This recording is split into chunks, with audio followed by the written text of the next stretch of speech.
اعوذ باللہ من الشیطان الرجیم بسم اللہ الرحمن الرحیم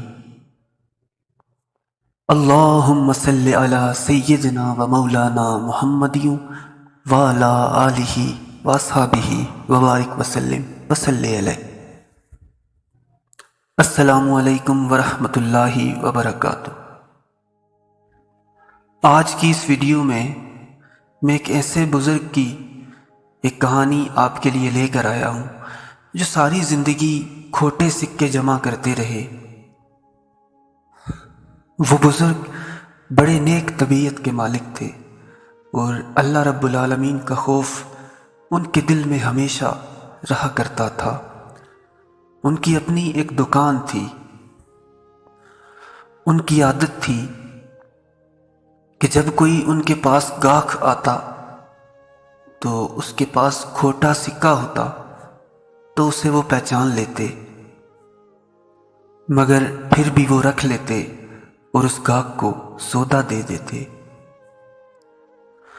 اس دور میں چاندی کے سکے بنے ہوتے تھے اور وہ کھسنے کے بعد کھوٹے کہلاتے تھے۔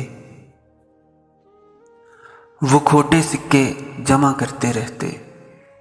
ساری زندگی یہی معمول رہا۔ جب آخری وقت آیا، موت کا وقت آیا، تو انہوں نے پہچان لیا۔ اس وقت اللہ رب العالمین کے حضور ہاتھ اٹھا کر دعا کرنے لگے کہ اے زمین و آسمانوں کو بنانے والے رب، میں ساری زندگی تیرے بندوں کے کھوٹے سکے وصول کرتا رہا۔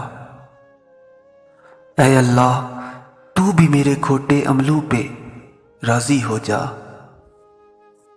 سبحان اللہ، محبت الہی کے رنگ میں ایسے رنگے ہوئے تھے۔ اللہ تعالیٰ سے دعا ہے کہ اللہ تعالیٰ مجھے بھی اور آپ سب کو بھی اللہ رب العالمین سے اور ان کے پیارے محبوب حضرت محمد مصطفیٰ صلی اللہ علیہ وسلم سے محبت کرنے والا بنائے۔ آمین۔